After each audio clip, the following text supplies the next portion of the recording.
I see it, they cuffin' before they bread straight. Shorty a head case, cool but a headache. On the way I see it, you not focused, you dead weight. Ain't got no time for that, nah, ain't got no time for that. I'm really on my grind, but they really ain't understanding me. Streets is mine, turn it up a notch, make it burn just like the 3rd degree. What's up, y'all? We back for episode 4. So, just got a call to go ahead and, we can't go outside. I just got a call to make a FaceTime call. I'm losing my mind. So, we're gonna go in this room and we're gonna raid somebody's house virtually. Let's see how this turn out. Sit down right here by the computer and let's see what we got. So, we're gonna go ahead and jump into this video and we're gonna go ahead and get this thing started. Let me go ahead and introduce y'all to my man Pat. Make this call happen. Yo. What up, what up? Let me see, I'm hitting you with the FaceTime right now. There we go. There we go.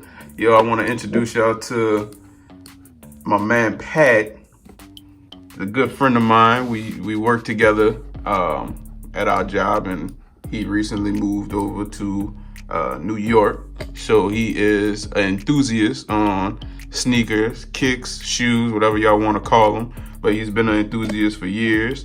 You know, we're going to talk about a lot of things. You got some things that we just called about. You say you're going to show us. So I'm going to let you take it over, man. I'm going to let you take it over. Yo, what's good, y'all? It's your boy, Pat. Russ, appreciate you inviting me onto your show. I think what you're doing is dope, especially, you know, inviting all the homies from, you know, the job back home, you know. And it's good to see, you know, my boy Alex out here doing this thing and showing off what he's got.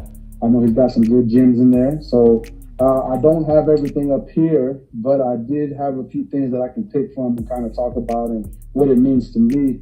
But yeah, man, I mean, it's a crazy time right now with everything that's going on. So at least I got a few that we can talk about now, right? But yeah, let's get into it. Let's see. Now I'm a little upset because Alex was gonna he talked about these already, you know. As y'all know, the Union essentially ones. Supposed to be made to look like a bunch of different Jordans put together. One thing about us sneakerheads, we hold on to all of our sneakers. I think these came out in '85. So what they originally supposed to look like is you took 4 or 5 different pairs of that you had and you stitched them together because you didn't want to let go of the shoe on a shoe because, you know, this is what you got. And then the other pair that have a black pair as well. Same designer, same things like that. And I love that Nike is just giving designers, you know, their kind of way. And this once again has that where everything kind of meets in the back. You know, I'm jealous because I wanted to talk about them, but it's all good. And just so you know, we got the other one too. Still DS. We still got him. Let's go. You know. But yeah, no, I definitely like what Alex was talking about that good dude, you know, Chris Gibbs. A lot of people don't really know about him, man, and they should. Chris Gibbs is an awesome dude as far as, like, he doesn't just own a successful store in Los Angeles, Union. He does a lot of things and has been around for a very long time. Definitely one of the people that should be YouTube and learn about, because it wasn't just a Jordan that he's done. He's done different things from Vans, Vault collections, as well as Air Max 180s, Unions, a bunch of stuff. And definitely that one of the first pioneers to really clash street culture with luxury fashion. And I love the thing that he did with these shoes. Honestly, like I can't talk about it enough. This has actually made its way to, like, just like Alex, like one of my all-time favorites. Just because I'm a huge Jordan 1 head. I absolutely love Jordan 1. That might be my favorite shoe. And just kind of like, you know, Alex kind of brief, you know, he told a story about, like, the mashup and the difference in the different colors and, like, 2 different shoes sewn into one. But another thing that, you know, we can talk about is his love for vintage. It's crazy because if you watch his what is it, like a short clip on YouTube, if you type it in, Air Jordan 1 Union, and it's actually on the Union Los Angeles page, he kind of talks the story, he kind of breaks it down on what inspired him to do this shoe and how he released them in Los Angeles. And, you know, he said that the first thing that he what came to mind to get this kind of idea started was actually the apparel. So he actually designed the apparel for this shoe first before he even thought of the concept of the shoe, which is pretty cool. So he's a big vintage guy, which I think is kind of cool that he talks about, because now, you know, it's coming back full circle. I feel like fashion always does a 360, right? There's time, you know, we went from, Russ could probably speak about this, growing up in the South just like me, you know, back then we would wear baggy jeans and, you know, with our baggy shirts, 5 for 20 Foot Locker tees, you know, the tall tees, the good old days. Yeah. You know, and like, you know, we kind of went to, you know, more like the rocker lifestyle, you know, as you know, going into the skater, things like that. And, you know, now we're 360 and back to vintage. You know, now we're thrifting for clothes, right? Versus going out there and spending, you know, X amount of dollars on a high piece of, you know, clothing. Right. And so I think it's cool. So I think, you know, him talking about the importance and his love for vintage, just like Sean Witherspoon, another great shoe, you know, the Air Max, the Witherspoon, you know, his love for vintage and how it's corduroy and it frays over time. It's always cool when you have shoes that tell a story. Real life. Or that can reflect on the person creating them and their passion. So I'm jealous of you, Alex, that you did it, but, you know, I wanted to throw my 2 cents in there too, because me and him can chop it up about sneakers for hours. All day. Let's see. Let me do Royal 1, all right? 2016 pair.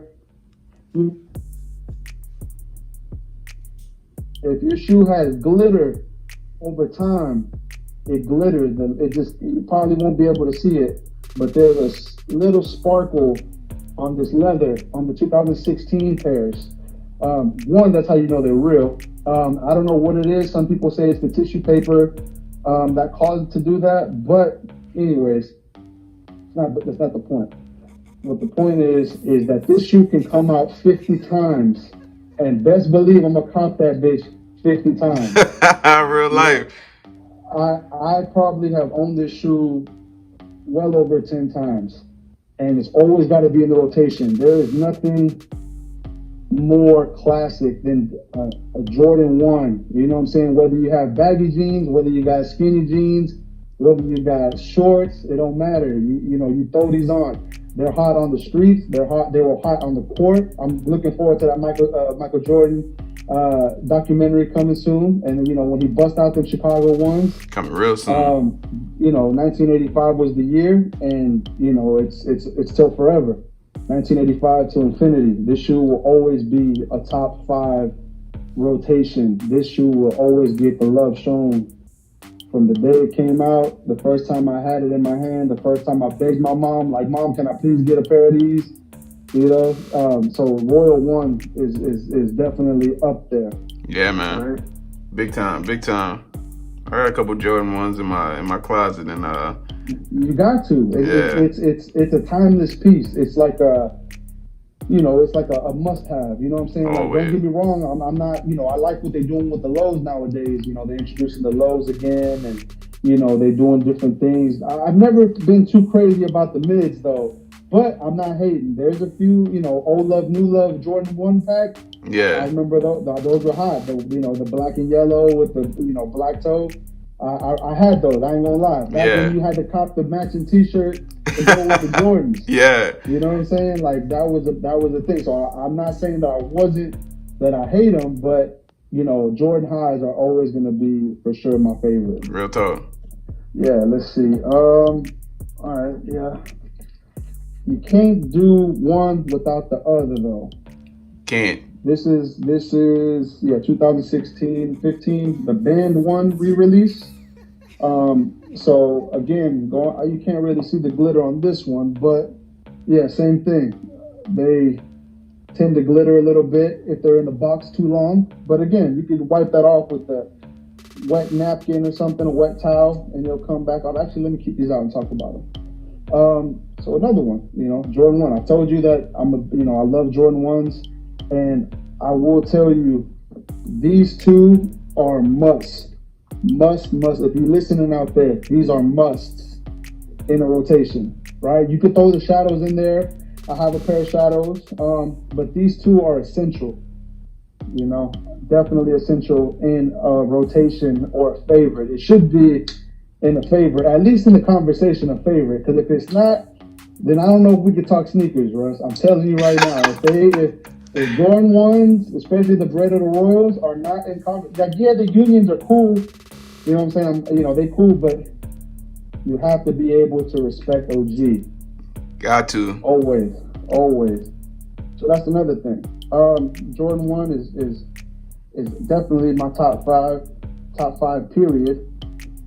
And but yeah, no, man, it's a cool thing, you know what I'm saying? Like I do like that, they're coming back out. When people get upset, they like, man, they dropped the shoe already like 5 times. Yeah. I don't care. Gotta cop it. Ones, Chicago's, Royals, drop them every year. I don't give a shit, bro. They like Air Force Ones to me, bro. Yeah, man. You cop them, you always got to keep a crispy pair. Yeah, man, always. Always. What you got on your feet right now? Why you ask? Oh yeah, we gotta keep it. Look, keep it crispy. These are the John Elliott joints, the white on whites. I will say this, for those that don't know, this John Elliott white Air Force One is a little different. It looks a little different, double tongued, but these are so comfortable. I wear them religiously out here just because they go with everything. You can throw them on with some shorts. Again, well, not shorts right now. It's 40 degrees out here in the East Coast. Yeah. Still. If y'all didn't know, I think I said it at the beginning of the video, but my man Pat, he's from Houston, and he just recently moved to New York. So let me ask you a question, man. What's the difference between, because I've never traveled up north. I've traveled like to Chicago, but I've never been to New York personally. So what's the difference in like the style as far as the shoe game goes, man? Because, down here, we see a lot of people, like from where I'm from in New Orleans, we see people with the G Nikes and, they're going to wear a Dickie suit with it. So how does gonna flex up there in New York? How that work? Man, so